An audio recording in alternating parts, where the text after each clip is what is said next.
Saya melihat masyarakat santai nonton. Ini kok gak ada kepanikan? Santai. Lalu mereka santainya tapi bawa besi, bawa batu.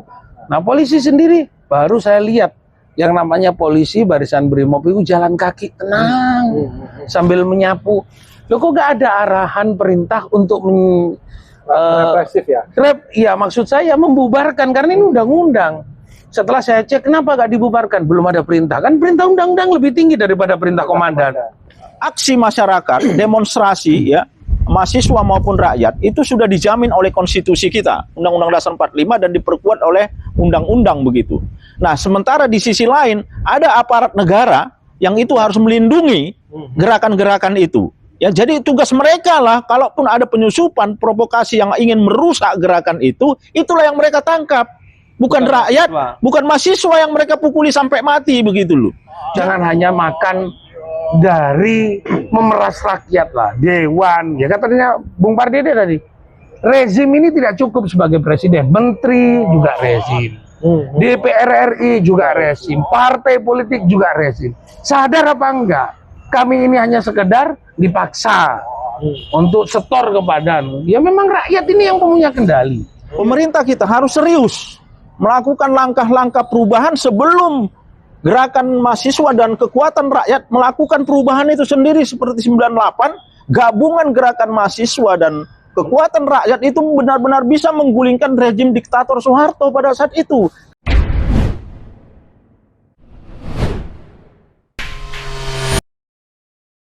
Assalamualaikum warahmatullahi wabarakatuh. Selamat sore bagi pemirsa yang ada di rumah. Sore hari ini saya Pulung Aji dengan beberapa teman rekan dari aktivis 98, ada Mas Taufik Monyong, ada Mas Andreas Marsdede, dan teman-teman yang lain. Hari ini kita membahas soal aksi demonstrasi yang terjadi di Jawa Timur kemarin, khususnya di Surabaya. Beberapa hal tampaknya suatu yang menarik karena ini peristiwa yang sudah lama terjadi, terakhir tahun 98, terus kemudian baru kali ini kemarin terjadi sempat bakar-bakaran dan sebagainya. Sebenarnya ada apa sih yang menjadi persoalan dan kenapa terjadi konflik horizontal antara warga dengan warga, benturan dengan benturan, warga dengan intel dan sebagainya. Saya coba Mas Taufik Monyong, kira-kira apa yang terjadi yang kemarin itu sampai bisa melihat kejadian yang menimpa warga Surabaya? Oke, hari Jumat tepatnya tanggal 20 berapa itu? 25, mulai dari 25 mulai. Ya, hari Jumat yang pasti karena saya baru pulang dari siaran ya. Saya juga lagi selesai aktivitas saya sebagai presenter. Pulang dari situ sudah ada gerakan pasca di Jakarta, seorang ojol dilindas oleh kendaraan Brimob. Malam itu di Polda ada doa bersama antara ojol dengan Brimob dan banyak orang. Tapi setelah itu saya pulang, ternyata seperjalanan itu sudah mulai banyak kerumunan massa. Supir ojol dimulai ada di Basuki Rahmat. Karena kayaknya kurang menarik saya bawa mobil, saya pulang dan mengendarai sepeda motor. Tiba-tiba saya masuk di daerah mana stasiun Gubeng itu sudah mulai sangat ramai, bahkan saya itu sudah tidak boleh masuk. Kayaknya sudah ada setting bahwa akses jalan mau masuk ke jembatan, ke jalan di atas viaduk itu sudah ditutup oleh orang-orang yang memang mau menciptakan suasana kurang nyaman. Ternyata sudah mulai kejar-kejaran, sampai saya melihat bahwa saya itu terjepit di antara rel kereta api, sehingga saya harus menemui Wahyu pada waktu itu di Taman Bungkul. Saya harus muter. Saya tanya dulu sama Wahyu, gimana cara tengah repot, rumit. Nah setelah itu bahwa kondisi pada waktu itu sangat kredit, saya nyampaikan pada Wahyu. Sampai di depan Taman Bungkul, pos polisi pada waktu itu sudah terbakar. Nah sangat singkat. Saya menunggu gak sampai sekitar 5 menit. Ternyata di depan lagi Wahyu sampai teriak-teriak bahwa Cak mulai dibakar lagi. Nah kita langsung nyamperin. Nah saya ngamati ya kecepatan anak-anak ini dan mungkin pemuda yang melakukan aktivitas itu sangat cepat aktivitasnya, dan mereka tenang loh. Membakar itu sangat tenang, tidak terkesan terburu-buru, tidak terkesan gopoh ingin merusak dengan cara, tidak. walaupun di belakang sana, jadi di belakang sana kalau nggak salah itu jaraknya antara Pandigiling itu sudah ada tentara yang sudah standby, polisi, mohon maaf saya ralat, Brimob pada waktu itu, yang sudah naik sepeda motor. Tapi kenapa kok Ada pembiaran. Brimobnya sangat lambat? Kalau sepeda motor itu sudah cepat, harusnya kan sudah mengejar mereka, tarik uang. Tapi kayaknya hanya ditembak dengan gas air mata, ditunggu lagi, dibersihkan lagi, mereka bergerak lagi, melewati Wonokromo. Saya dengan Mas Wahyu, dengan Mas Saiful pada waktu itu, yang sedang memonitor betul. Kok kayaknya ada kesan kayak ini sebagai performing art, atau yang patut untuk ditonton, sehingga adegan, katanya Mas Wahyu, ini kalau bakar-bakaran Surabaya membara, versi aparat dengan rakyat.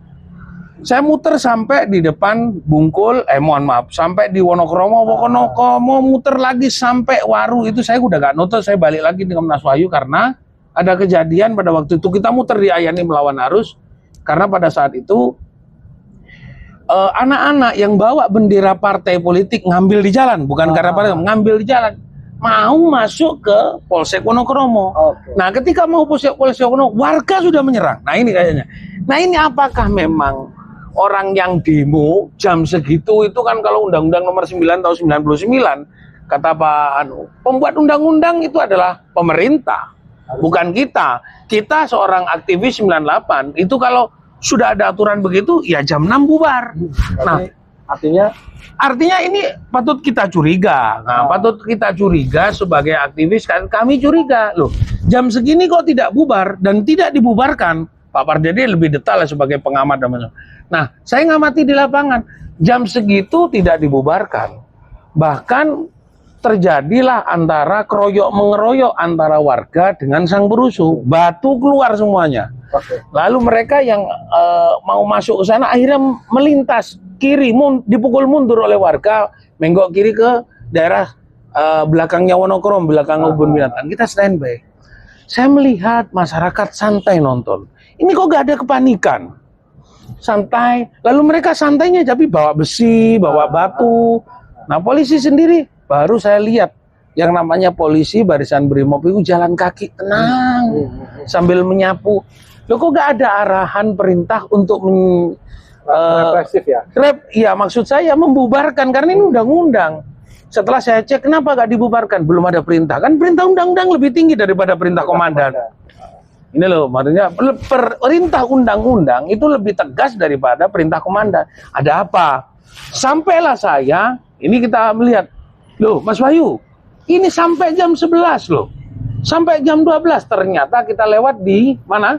Di Basuki Rahmat, masih ada gerakan-gerakan yang menurut saya bukan liar, sadis. Wajahnya garang, haus, kayak penuh dendam. Ada yang namanya spirit untuk melampiaskan kemarahannya. Mungkin dia pernah mengalami seperti desakan-desakan ekonomi atau tekanan-tekanan hukum.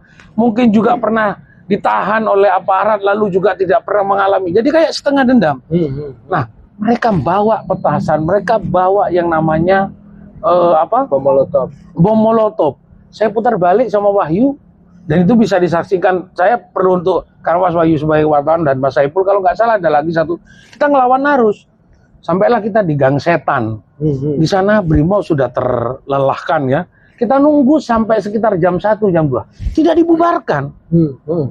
Bahkan kayaknya, loh ini loh, aparat tidur. Nah, aparat itu digantikan oleh tentara, lalu aparat yang ada di sana memukul mundur di Delta. Loh kenapa ini tidak langsung disegerakan, dipukul? Iya, kalau hanya didorong, kenapa gak dikepung kanan, dikepung kiri, lalu ditutup, ditahan? Ada apa? Apakah kami sebagai warga Surabaya, aktivis 98, memang diciptakan situasi mencekam? Sehingga warga Surabaya itu disuruh takut.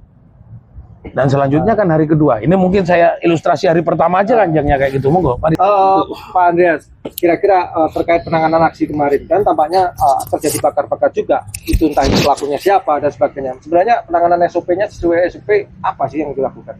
Nah, yang pertama yang perlu kita sampaikan adalah bahwa aksi masyarakat, demonstrasi ya, mahasiswa maupun rakyat itu sudah dijamin oleh konstitusi kita, Undang-Undang Dasar 45, dan diperkuat oleh undang-undang begitu. Nah, sementara di sisi lain ada aparat negara yang itu harus melindungi gerakan-gerakan itu.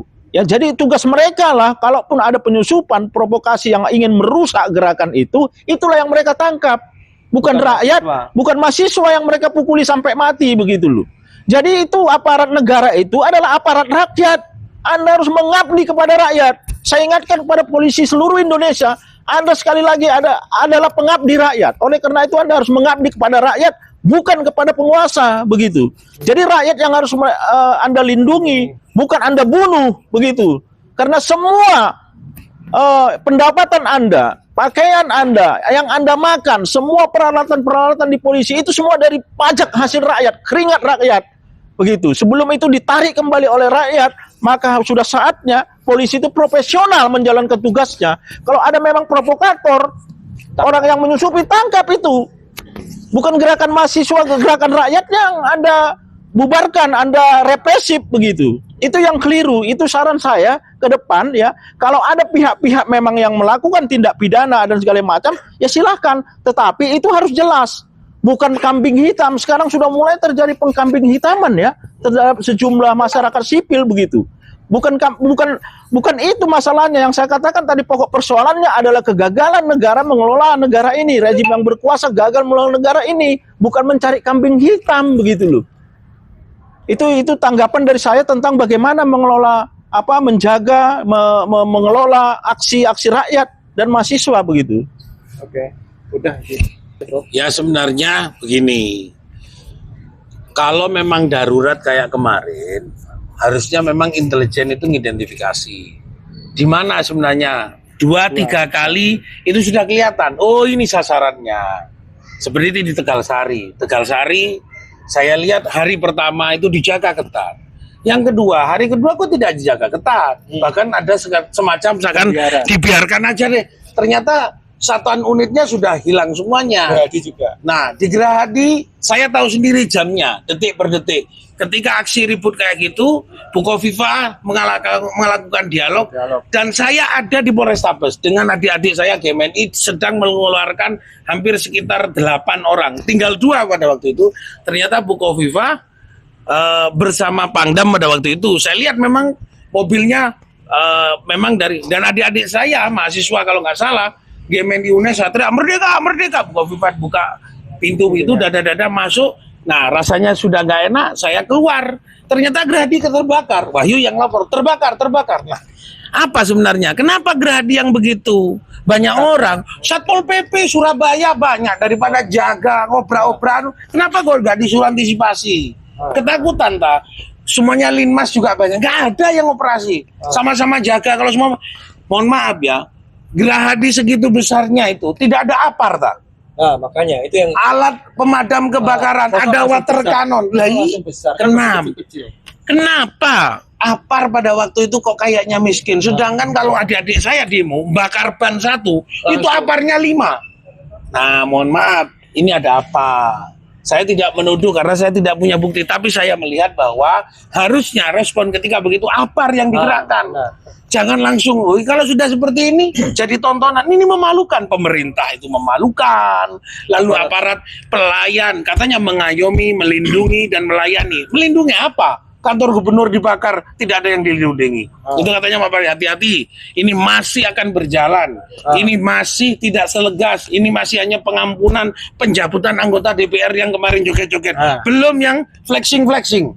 Nanti kalau semuanya anak-anak muda tantrum semuanya, FOMO itu akan, ini sudah online semua loh. Live itu juga mereka dapat ikan paus, mereka bakar lagi. Kalau 1 kali bakar dapat ikan paus lagi 3,5 juta, lalu dibakar semuanya. Mereka dapat deposit, tapi semuanya aset terbakar. Hati-hati, kita sedang bermain-main di air keruh. Jadi kita ini sama saya Pak Dede, Mas Dito dan kawan-kawan di sini, ini peduli. Aparat, ingat-ingat, ini kita peduli, bukan tidak peduli. Kita perhatian betul, bangsa dan negara ini warisan rakyat, bukan warisan kalian. Mas Andreas Pak Dede, melihat kejadian kemarin, tampaknya jenengan punya pengalaman sendiri juga terhadap peristiwa kemarin. Menurut sampean, apa yang terjadi dengan warga Surabaya? Apakah memang ada benturan ini disengaja, yaitu akan terjadi konflik horizontal itu disengaja dibuat, dan kenapa ada sedemikian?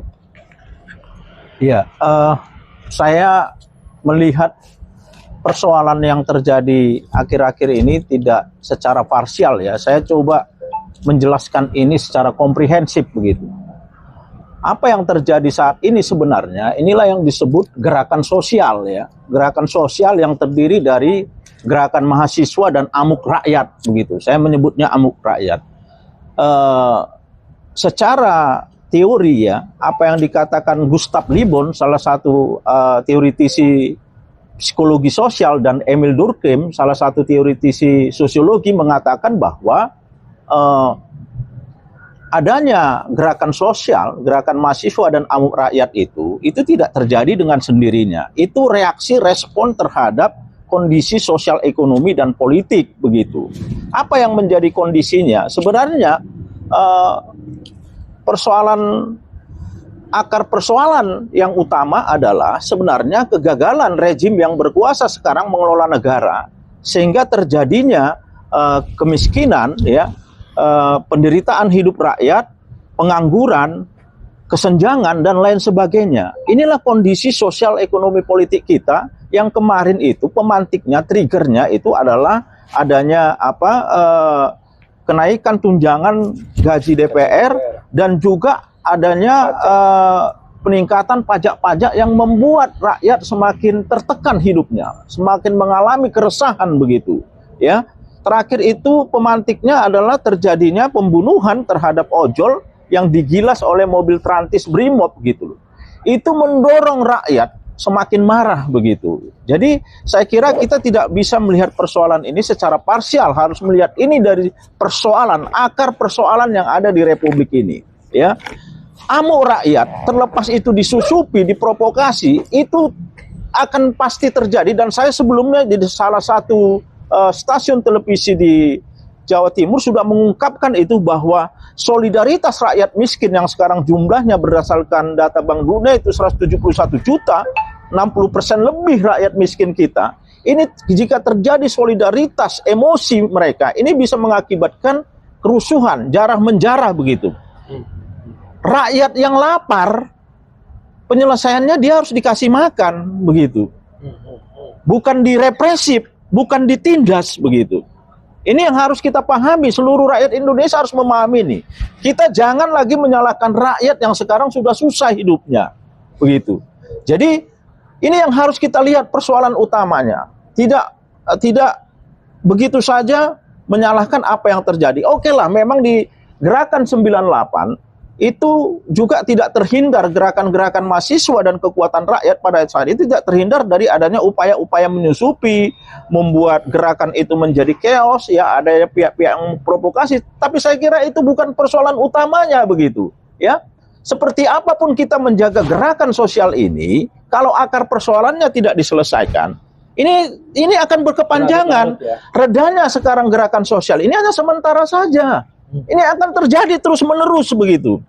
Kalau tidak diselesaikan masalah-masalah yang dihadapi rakyat, ini akan terjadi secara kontinu, secara berkepanjangan. Jadi ini yang harus kita pahami begitu, ya. Jadi saya kira rejim yang berkuasa, baik itu eksekutif maupun legislatif, harus memahami persoalan ini. Mereka harus punya tanggung jawab moral, khususnya rejim yang berkuasa, terhadap apa yang terjadi sekarang. Jadi tidak menyalahkan rakyat begitu. Sekarang ini ya, coba kita lihat tanggapan presiden kita terhadap rakyat kita yang mengalami kematian dan lain sebagainya. Itu dibandingkan apa yang tanggapan dia terhadap aparat kepolisian yang dia berikan kenaikan pangkat. Dia tidak peduli terhadap orang yang mati begitu loh. Apa terus yang diberikan kepada mereka yang mahasiswa sudah bertambah jumlah orang yang mati begitu. Ini yang harus saya sadarkan seluruh rakyat Indonesia terhadap ini, khususnya gerakan mahasiswa, melihat ini dari akar persoalannya seperti itu. Tidak melihat ini secara bagian per bagian parsial begitu. Nah, oleh karena itu ya, ke depan sebenarnya pemerintah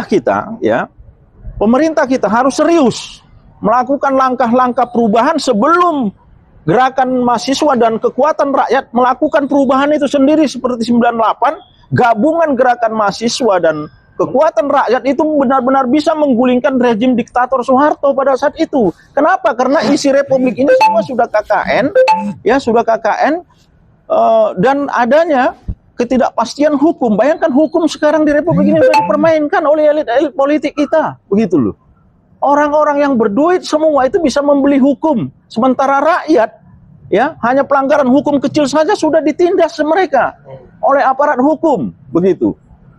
Seluruh sumber daya alam kita sekarang dieksploitasi oleh elit-elit politik dan oligarkinya, kroni-kroninya, pengusaha-pengusaha yang ada di dekat mereka. Itu untuk kepentingan mereka saja. Lihatlah daya beli masyarakat tidak ada karena uang itu diakumulasi oleh mereka sendiri untuk kepentingan kekuasaannya seperti itu. Ini yang harus dibongkar begitu. Kita jangan melihat hal-hal yang kecil. Yang itu yang sifatnya kemarin bakar-membakar itu bagian dari ekses dari amuk rakyat itu. Udah terlalu lama keresahan rakyat ini terjadi. Mulai dari 10 tahun yang lalu, ya rejim sebelumnya dilanjutkan lagi oleh rejim yang sekarang ini. 1 tahun terakhir apa yang dilakukan rejim yang berkuasa sekarang? Tidak ada. Untuk mensejahterakan rakyat tidak ada. Apapun yang dilakukan begitu. Ini adalah bentuk kekecewaan, akumulasi kekecewaan, keresahan rakyat Indonesia saat ini. Itu sebabnya dengan adanya teknologi digital sekarang, gerakan itu, amuk rakyat itu berkembang dengan sangat cepat ke seluruh pelosok Republik Indonesia begitu. Ya. Jadi itu bedanya dengan di 98. 98 itu secara bertahap terjadi, kalau ini bisa terjadi begitu cepat, secara sporadis begitu. Nah, ini yang harus dipahami. Jangan sekali-sekali kita menyalahkan rakyat yang sedang marah, yang sedang amuk begitu. Termasuk gerakan mahasiswa yang sekarang untuk mendukung perubahan. Saya kira itu tanggapan saya sementara, Mas Pulung, yang ini harus menjadi perhatian kita bersama. Persoalan apa yang terjadi di Surabaya kan masih bagian kecil dari keseluruhan persoalan kita yang kita hadapi sekarang. Termasuk di Jawa Timur misalnya, baru-baru ini ada rakyat Jawa Timur yang mencoba mereka bersolidaritas untuk demonstrasi meminta penghapusan pajak kendaraan bermotor yang itu banyak menyusahkan rakyat juga begitu. Dan saya kira itu sah-sah saja sepanjang itu dilakukan dengan tertib, dengan damai, silakan. Gak usah takut dan jangan mau ditakut-takuti. Sekali kita ditakut-takuti oleh rejim yang berkuasa, kita akan ditindas terus. Saya nyatakan kepada seluruh rakyat Indonesia, jangan pernah takut untuk melakukan, memperjuangkan perubahan di Republik ini. Saya kira itu Mas Pulung yang perlu diperhatikan begitu. Mas Taufik, kira-kira setuju nggak dengan pernyataan Mas Andreas Pardede? Soalnya kemarin juga kelihatannya para pejabat kita di eksekutif, baik itu gubernur atau wali kota dan Surabaya, nggak ada gerakan apapun terhadap peristiwa-peristiwa yang terjadi. Oke, jadi saya tanggapi bahwa pemantik sebenarnya yang paling utama memang di DPR RI. Jadi konspirasi yang kita baca sejak awal, Mas Pardede siaran dengan saya pada waktu itu melihat naiknya pajak pada waktu itu, sehingga mulai banyak gerakan. Nah, kenapa ada persoalan itu? Ternyata setelah kita bahas dan kita telisik, kenaikan pajak yang kemarin itu ternyata adalah konspirasi yang dibuat bersama-sama oleh yang namanya DPR.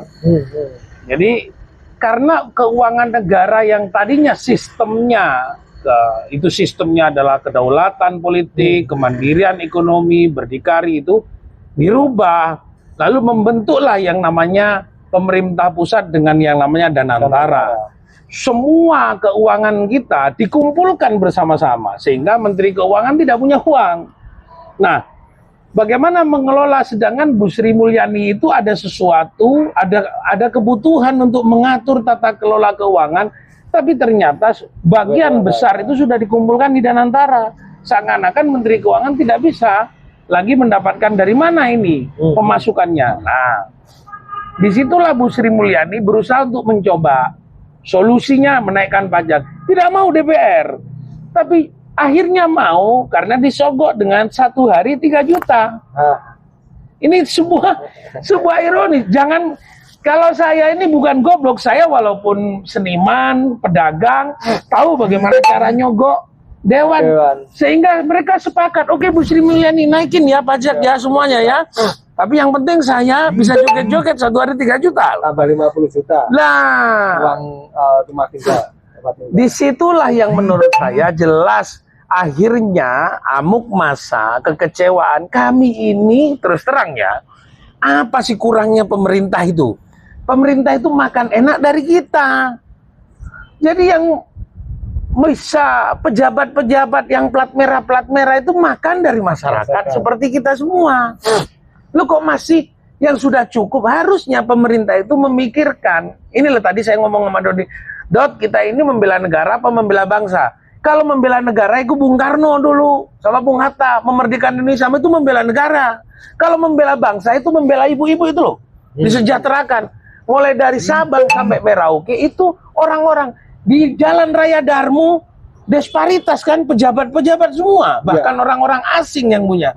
Pak Dede dan saya mojok itu loh, di Kenjeran ada yang di semuanya kecil-kecil. Nah, itu membela bangsa. Loh kok malah pejabat-pejabat itu joget-joget karena sudah disogok 1 hari 3 juta ditambah uang perumahan. Kurang tak?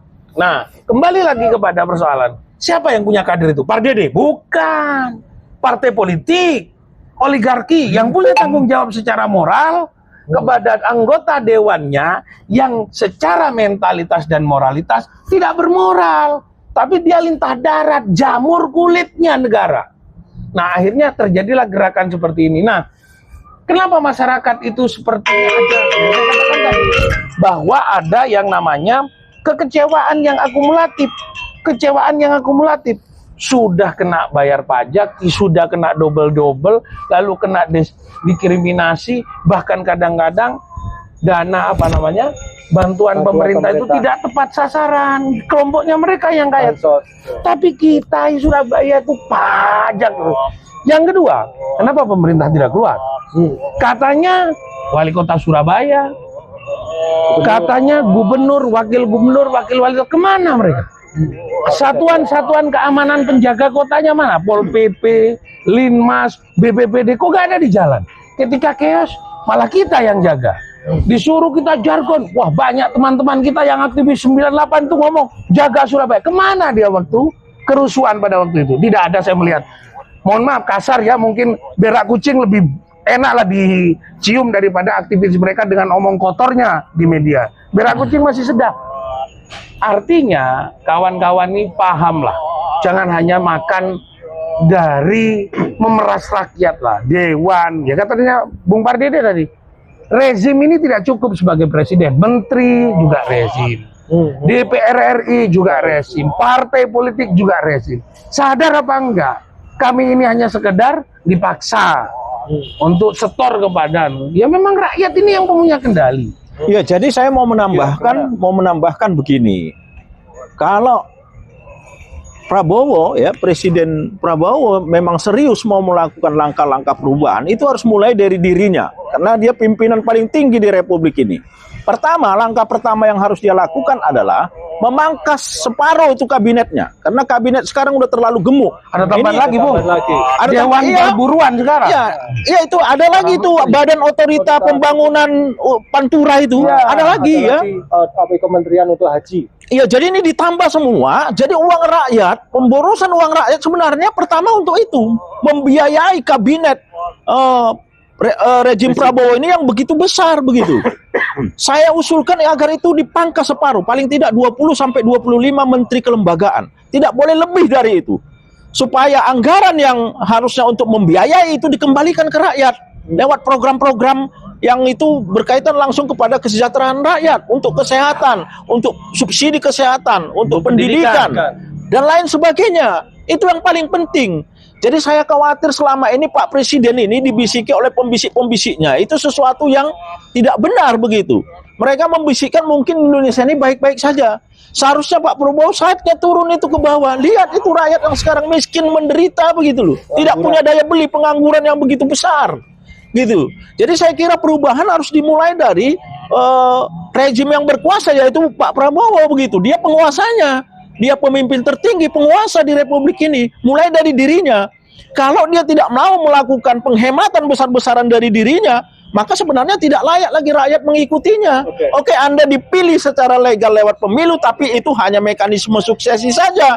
Bukan berarti legitimasi rakyat itu, pengakuan rakyat itu seterusnya ke Anda. Dalam perjalanannya legitimasi itu bisa hilang. Sebagaimana Soeharto dulu. Hilang legitimasi pengakuan rakyat terhadap dia sehingga dia harus digulingkan begitu. Oke, terakhir, Pak Taufik. Kira-kira apa gagasan yang untuk perubahan saat ini? Apakah kita menunggu atau masih ada berjilid-jilid aksi demonstrasinya seperti apa, Mas Taufik? Terakhir ini. Oke, sebagai masukan, bedanya 98 itu gerakan itu santun, dapat simpati dari masyarakat. Oke lah, sekarang ini puncak walaupun agak sangat memanas. Tapi alangkah baiknya pemerintah itu sadar diri karena ini sudah klimaks. Tapi ya itu tadi, introspeksi dari pemerintah untuk segera dia membenahi dirinya. Dan sekaligus santunlah kepada masyarakat. Jangan rakyat itu jadikan martir, dijadikan alat adu domba, lalu dijadikan korban lagi.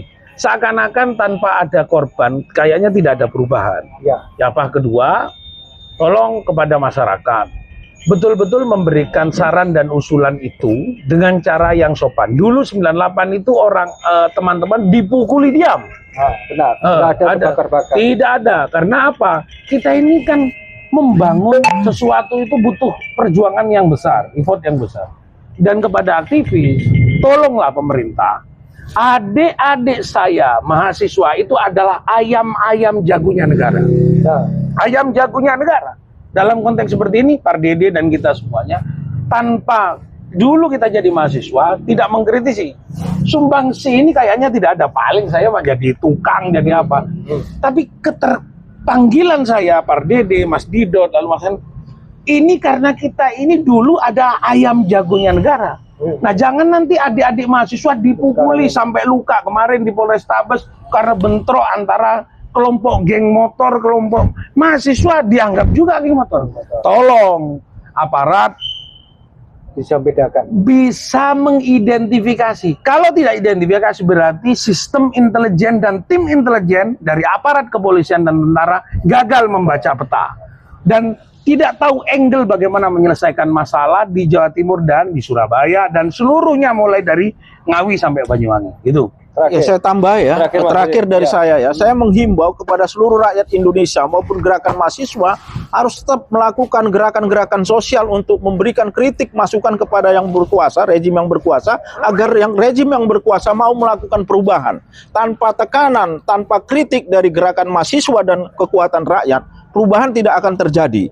Oleh karena itu saya mengingatkan Pak Prabowo sebagai penguasa, sebelum sasaran perubahan ini kepada dia untuk meminta dia turun dari jabatannya, segeralah melakukan perubahan untuk rakyat.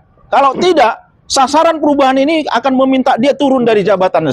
Dan itu juga sebagai tanggung jawab moral karena dia gagal mengelola negara. Oleh karena itu, kalau Anda mau punya kesempatan kedua, Anda harus segera melakukan reformasi segera, reformasi total, khususnya di kabinet Anda, di lembaga-lembaga pemerintahan yang ada, dan juga termasuk hukum kita. Sistem hukum kita harus dibenahi secara revolusioner, secara mendasar. Tidak boleh lagi hukum bisa dipermainkan seperti yang sekarang ini, begitu.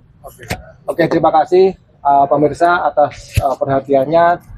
Dua narasumber saya sudah mengakhiri dengan cukup sangat objektif dan sangat optimis bahwa Indonesia akan berubah dan akan menjadi lebih baik. Sampai ketemu lagi di lain waktu.